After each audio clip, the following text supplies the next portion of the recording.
This is the Clear Money Talk podcast, offering up creative solutions for your retirement future through education, choice, transparency, and empathy. Now, your host, CEO and founder of Clear Financial Partners, Tim Clairmont, and co-host, Tyler Andrews. Hello. Welcome to Clear Money Talk. I am your host, Tim Clairmont, CEO and founder of Clear Financial Partners. And with me, the illustrious, wondrous, amazing Tyler Andrews. Thank you, Tim. Co-host Tyler Andrews, not the CEO or founder of Clear Financial Partners, but happy to be here to spread the good word on finance, money things. I mean, that's why we do the podcast, to share that information with all of you guys. So thank you for tuning in. We're excited for another good podcast. Yeah, looking forward to it. As always, I have no idea what the question of the day is, so looking forward to getting my brain picked to answer it for the benefit of all of you who already know what the question of the day is, given that you've clicked on this particular show, and so you know what the title of the show is. That is, they know it before you know it, even though you know it by the time they listen to it, because the podcast has already been recorded. I know, it's kind of ironic. It's like Inception a little bit. Yeah. Oh, it is a little bit like Inception. That is cool. It's a little time travel stuff. Yeah. So, okay. All right, cool. Yeah. Well, are you ready? Yep, I'm ready. Hit me with it. What's the question of the day? The question of the day is, are you taking advantage of the financial freedom that comes with an empty nest? Ooh, so all of you empty nesters listening to this podcast, this one's directed for your benefit, or potentially if you're not an empty nester yet, but maybe you will eventually be an empty nester, this podcast is for your benefit as well. Yeah. So I thought this would be a fun one to talk about. I'm curious where Tim's brain is going, just hearing the topic and where his thoughts are leading him. Well, my immediate thought is that a lot of the clients that I talk to on a regular basis who are now empty nesters are not really empty nesters because their kids are boomerang kids. They end up coming right back, and they end up having to continue to pay for things, or the kids are in college, and so they're empty nesters. They're dealing with the emotional impact of not having the kids at home anymore, but at the same time, the financial responsibility in some cases has even doubled or tripled because the parents might be paying for college expenses, even though the kids are no longer at home. You know, once the kids are out of college, or maybe you've set aside money for college and they're moving on and covering those things, so you don't have that day-to-day drag on your paycheck on a regular basis. And if they don't boomerang, assuming they actually launch and they don't have failure to launch, but they actually get out of the house and they get a successful money-creating opportunity that allows them to self-sustain, so that you don't have to continue to subsidize their lifestyle, then that it does free you up with some significant cash. If you look back at what you were probably spending beforehand in their teens, or maybe even in their college years, if they're now out of college and that expense is finally gone. So whether it's empty nest officially, like they're in college and you're dealing with the emotional aspect of it, or really empty nest, both financially and emotionally, and that they're no longer in your wallet in the same way, that is a difference that I'm kind of noodling on. Yeah. Don't let hearing empty nest be a sad or a sore spot for you. I know for a lot of parents that's it's tough to deal with. Let's find the silver lining there, people. Let's find the silver lining, and that's maybe the money that is now left in your wallet now that you're not having to fork that out for other purposes. So that's what this podcast is dedicated for. Obviously, I know that you miss your loved ones once they're out of the nest, or maybe you don't. Maybe you've been waiting for this moment for a long time. That's cool too. But let's talk through some of the making sure that you're not, you're taking advantage of that financial freedom, quote unquote, that comes with being an empty nester. So yeah, no, I appreciate the focus on the silver lining there and the glass being half full. It's I guess this is a little surreal for me. So when we're recording this, it was just Memorial Day weekend. So by the time you get a chance to hear this, Memorial Day weekend will have passed. It's probably going to be 4 to 6 weeks from now before you're going to hear this podcast. But if you look back, I just had the opportunity to have my son Marshall come home over the weekend, and got to teach him how to golf. And so there was that element of that sadness of having him not around and then having him around for a couple of days and then him leaving again. And, so I'm particularly vulnerable to those emotional elements. And I do think a lot of my clients and friends and family members and everybody has really felt that feeling of that empty nest feeling. And so I don't want to minimize the significance of the emotional elements of that, but let's find that silver lining, because there is definitely one there. And it's probably paid with silver and gold and platinum and all kinds of money. All that stuff. Dollar bills. That's where we're going. So what's our outline look like? Let's talk about the budget's changed. Now what? What do you do now that the budget is different? Whether that's positive, negative, we can get into that. So budget's changed. Now what? We can talk about catch-up contributions and retirement, accelerations. Oftentimes, once you are an empty nester, that can be an opportunity to maybe do some catch-up if you need to do some catch-up. So we can touch on that. Downsizing or staying put, we've actually done a podcast dedicated to, do I stay in my home or do I move in retirement? So we can maybe briefly touch on that topic, even though we have a full podcast dedicated for that. It's a great one. I recommend you go back and listen to that when you have time. Refocusing on estate and legacy planning. So maybe things have changed. You're an empty nester. Maybe you have grandkids now. Maybe you want to incorporate that into your estate planning so those things change. So it's a good opportunity to look back at those things just to make sure they still align with what you guys want to have happen.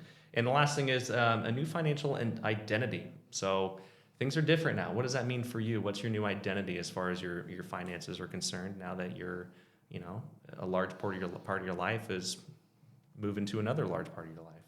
Yeah, that's fair. It's many times it's a new chapter and you're turning the page, and as you move into that, you got to reassess how you're utilizing your resources. And we always talk about our two limited resources are our time and our money, and trying to maximize the return on investment of your money is what we're hired to help clients do. So when you think about your budget, you think about that money that's coming in on a regular basis and how it's been focused on maybe on your kids and things of that sort. If you were pre-empty nester and you're just transitioning to empty nest, bumping up your 401k contributions or retirement plan contributions, taking advantage of the catch-up contribution, that could be a really good move for you. If you haven't been maxing out your retirement accounts already, bumping those up, certainly to take advantage of any match dollars is key. But at 50 years old and above, you're eligible to do those catch-up contributions, which means there's extra room in there for you to play catch-up.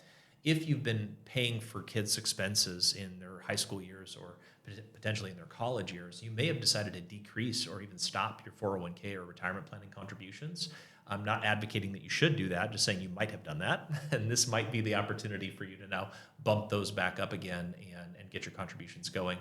But reassessing overall where you're at as far as you're closer now to retirement than you ever have been. That's the nature of time. So however far away retirement is for you, you're closer today than you ever were before. And if you're now an empty nester, reassessing to say, hey, what does that look like for you? Are you on track for a retirement income that you want, or are you behind schedule? Or are you ahead of schedule? I mean, all of those assessments of your current circumstances will weigh into how you should use this money. If you're ahead of schedule, you might want to take some of this money and really enjoy your empty nester opportunities and have some real fun with it. You might not have expected a financial advisor to say that, but again, that maximizing the ROI in your minutes, that's important. And if you really are ahead of schedule, that's beautiful. But if you don't know, or you think you're ahead of schedule and it turns out you're actually behind, that could be dangerous if you spend all this money that you could have otherwise or should have otherwise been investing or saving. So have an accurate assessment of where you're actually really at, so you're making decisions from an informed position, not a finger in the wind position.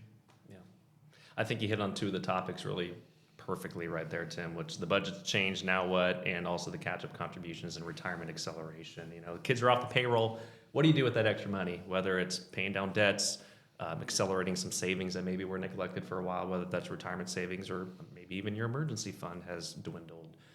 Maybe it's just tackling some neglected goals that you've had, whether it's remodeling your kitchen or your bathroom that you've been wanting to do for so long, or whatever it is. I know my parents right now are finally empty nesters after it's been maybe a year and a half, 2 years, but they're finally like redoing some landscaping that they've been kicking the tires on for so long. So it's like seeing that stuff happen and feeling the fulfillment from doing that. It's making sure your dollars are going to where you want your dollars to go to. But the finger in the wind, I think, is important. You're not just throwing darts in the wind. You want to make sure that you're aiming for a target with that bow and arrow that we talk about quite often on the podcast, and making sure that you're aiming for the target that you want to aim for. That's right. Yeah. That's right. If you're just flinging the arrow out there hoping that it hits something, that's not the best way to go about planning for retirement. No, that's not good. Usually. Yeah. That's good. What was item number? That was my intention to cover those first two. So you did a great job. Glad you hit that. So that's good. What was number 3? Downsizing or staying put. Okay. So the quick touch base on this one. So many clients will often downsize in retirement or as they become empty nesters. But rarely do they down price. So most of the time, I just wouldn't recommend necessarily counting on a significant amount of equity from your home to save you in retirement unless you are planning on really down pricing. If you're relocating from a very, very large, very expensive home or an expensive area, for example, another state maybe even, and relocating to a state that's going to be much less expensive, there can be some real financial gains that you can integrate into your overall plan. But most of the clients that we work with on a regular basis, you sell that big house and then you usually end up getting something that's a little bit smaller, maybe one level, but ends up being closer in or in a nicer neighborhood. And net effect is it costs about the same amount of money as what you just sold. So just factor that in. And there's more in that other podcast, but I think that's probably where I would leave it for this one. That's fair. I'm good with that. Okay. Focusing on estate and legacy planning. Yeah. Kids are grown now. Again, reassess where you're at, age-wise, life-wise. What's your vision? Every asset you have is a live-on or leave-on asset. Either you will spend it or someone else will when you pass it on. So if you're not going to spend it all, are you passing on the assets that are most tax efficient? All of your money is going to go to one of three sources when you pass away. It'll either go to your heirs, or it'll go to charities, or it'll go to the IRS. If the IRS is your favorite charity, then do no planning. They'll take a lot. If you would rather have less money go to the IRS, more money go to your heirs and charity, then do some planning, because there's some legal ways to reapportion those assets, and that's one of the things we work on as well.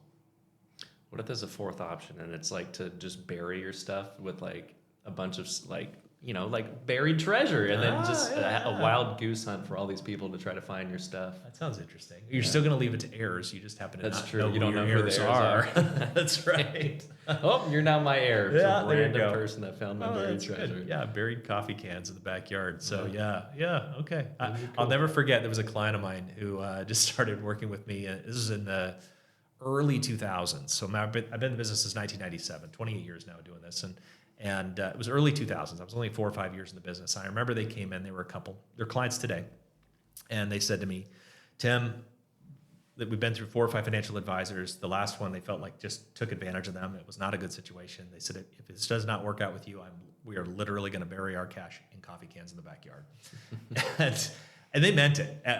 They meant it. And I just remember like, oh man, that would just be horrible, because it could get stolen. All kinds of bad things could happen. I hope you're not literally burying cash somewhere.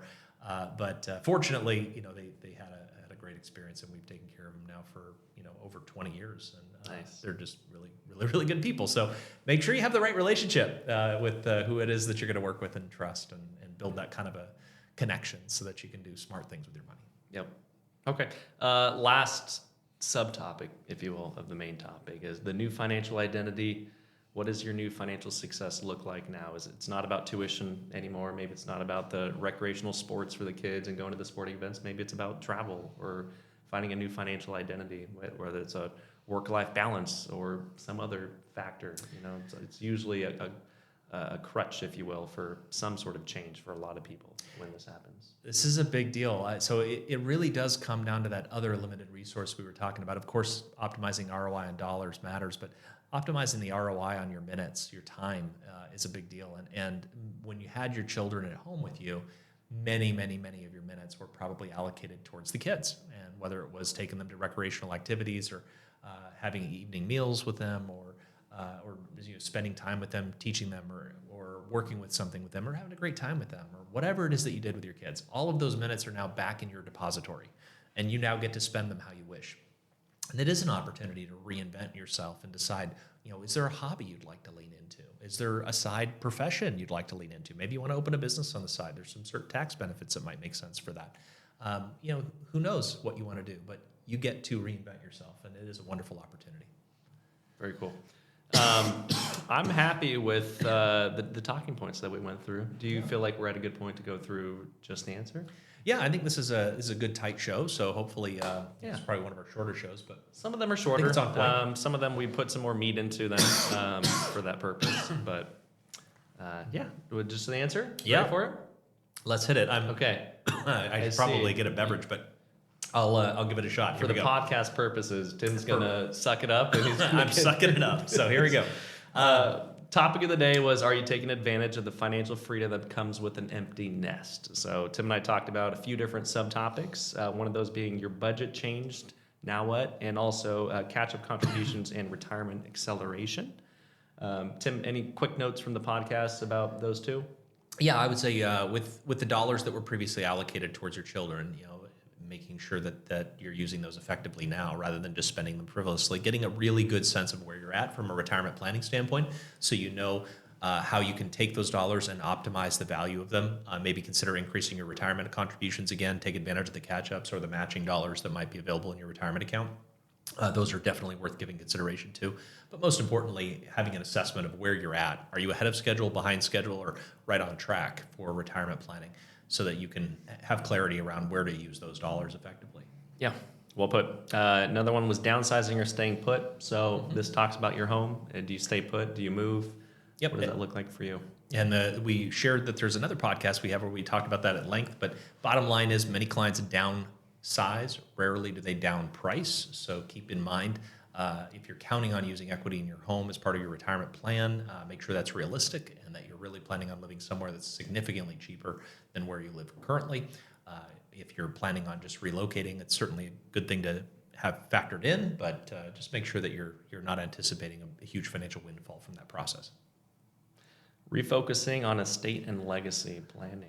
And every asset you have is a live on or leave on asset. So make sure that your assets are positioned to go where you want them to go in the most tax efficient way you possibly can. That is something we focus on as well. We talk more about that in the longer version of the podcast. Yep. And last one, the new financial identity. Yes, and with financial identity, again, many of your minutes have been allocated towards your children. Now you're getting those minutes back, so you get to decide what to do with them. Perhaps it means a new opportunity for a hobby. Perhaps it means a new opportunity to open a business on the side or work more or spend more time doing the things that you love to do. Our mission is we empower our clients and associates in their journey to achieve their unique vision of happiness. So figure out what makes you happy and then do it. Well said. You ready for some trivia? Sure. What do we got? This one ties in pretty nicely with the podcast topic. Okay, So, all right, nice. according to U.S. Census data, what is the average age at which parents become empty nesters? Ooh, interesting. U.S. Census data, average age where parents become empty nesters. That's right. Would you like some multiple choice? I'm just going to throw out a number. All right, just throw it out. I don't know. I'm just going to go with 54. Oh, man. That was so close. Oh, what is it? 53. 53. Okay. 53. All right. There we go. So, there we go. Yeah. yeah. That feels right. Most people are having kids a little bit older than I had my kids pretty young. So we became empty nesters at a pretty young age. I'm 49 now and I've been an empty nester already for a few years. But yeah, I mean, the average client that I think about, usually when they have kids a little bit older and that last kid, it's really what sets it up. So yeah, empty nesters, 53. And we might see that age continue too. Yeah, as Go people up keep further and postponing further. having their children, they that empty Seems to nester be the moment trend. could easily become late 50s or early 60s even. So yeah. But everybody's case is different. So Absolutely. anyway, That's the happy to have guessed awesome thing. close, but I'll take that as a B plus. We'll give you the B plus here, Tim. Now, if you happen to be an empty nester or close to being an empty nester, and you're thinking about, Tim, Tyler gave us some pretty good, topics to think about, but we really want to explore those options with somebody else. Give us a call. Tim, they can reach us at 503-579-1000. We'd be happy to talk to you, see if it might be a good fit to work together, and see what we can do to empower you on your journey to your vision of happiness. That's awesome. That sounds great. Thanks, Tyler. And the first step, in addition to calling, obviously, is you'll schedule a 15-minute clarity call with us. Just a 15-minute chat. You'll have a chance to talk and let us know what's on your mind. What are you thinking about that maybe inspired you to have that conversation? And we'll see if it's a good fit. So don't worry beyond that. It's just 15 minutes of your life that you're going to get to spend with us and talk to us a little bit about your financial situation, see if we can help you out. Look forward to hopefully hearing from you very soon. And thank you for joining us on Clear Money Talk. Tim Clairmont and Tyler Andrews are investment advisor representatives offering securities and advisory services through Ceteri Advisor Networks, LLC, a broker, dealer, and registered investment advisor, member FINRA SIPC. Ceteri is under separate ownership from any other named entity. The views depicted in this material are for information purposes only and are not necessarily those of Ceteri Advisor Networks, LLC. They should not be considered specific advice or recommendations for any individual. For a comprehensive review of your personal situation, always consult with a tax or legal advisor. Neither Ceteri Advisor Networks, LLC, nor any of its representatives may give legal or tax advice. All investing involves risk, including the possible loss of principal. There is no assurance that any investment strategy will be successful. Examples referenced are hypothetical only and do not represent the actual performance of any particular investments. Converting from a traditional IRA to a Roth IRA is a taxable event. A Roth IRA offers tax-free withdrawals on taxable contributions. To qualify for the tax-free and penalty-free withdrawal or earnings, a Roth IRA must be in place for at least 5 tax years, and the distribution must take place after age 59.5 or due to death, disability, or a first-time home purchase up to a $10,000 $100,000 lifetime maximum, depending on state law. Roth IRA distributions may be subject to state taxes. Distributions from traditional IRAs and employer-sponsored retirement plans are taxed as ordinary income and, if taken prior to reaching age 59.5, may be subject to an additional 10% IRS tax penalty. Investors should consider the investment objectives, risks and charges, and expenses of mutual funds and ETFs carefully before investing. The prospectus, which contains this and other information about the funds and ETFs, can be obtained directly from the company or from your financial professional. The prospectus should be read carefully before investing or sending money. A diversified portfolio does not assure a profit or protect against loss in a declining market. Dollar cost averaging will not guarantee a profit or protect you from loss, but may reduce your average cost per share in a fluctuating market. Investors cannot invest directly in indexes. The performance of any index is not indicative of the performance of any investment and does not take into account the effects of inflation and the fees and expenses associated with investing. Although it is possible to have guaranteed income for life with a fixed annuity, there is no assurance that this income will keep up with inflation. There is a surrender charge imposed generally during the first 5 to 7 years or during the rate guarantee period. There is a surrender charge imposed generally during the first 5 to 7 years that you own the contract. Withdrawals prior to age 59.5 may result in a 10% IRS tax penalty in addition to any ordinary income tax. The guarantee of the annuity is backed by the financial strength of the underlying insurance company. Investment sub-account values will fluctuate with changes in market conditions. An investment in a variable annuity involves investment risk, including possible loss of principal. Variable annuities are designed for long-term investing. The contract, when redeemed, may be worth more or less than the total amount invested. Variable annuities are subject to insurance-related charges, including mortality and expense charges, administrative fees, and the expenses associated with the underlying sub-accounts. Investors should consider the investment objectives, risks, and charges and expenses of the variable annuity carefully before investing. The prospectus contains this and other information about the variable annuity. Contact Clear Financial Partners at info@clearfp.com or 503-579-1000 to obtain a prospectus, which should be read carefully before investing or sending money. The cost and availability of life insurance depend on factors such as age, health, and the type and amount of insurance purchased. Before implementing a strategy involving life insurance, it would be prudent to make sure that you are insurable by having the policy approved. As with most financial decisions, there are expenses associated with the purchase of life insurance. Policies commonly have mortality and expense charges. In addition, if a policy is surrendered prematurely, there may be surrender charges and income tax implications. Clear Financial Partners is located at 15573 Bangi Road, Suite 100, Lake Oswego, Oregon 97035. For more information, please call us at 503-579-1000.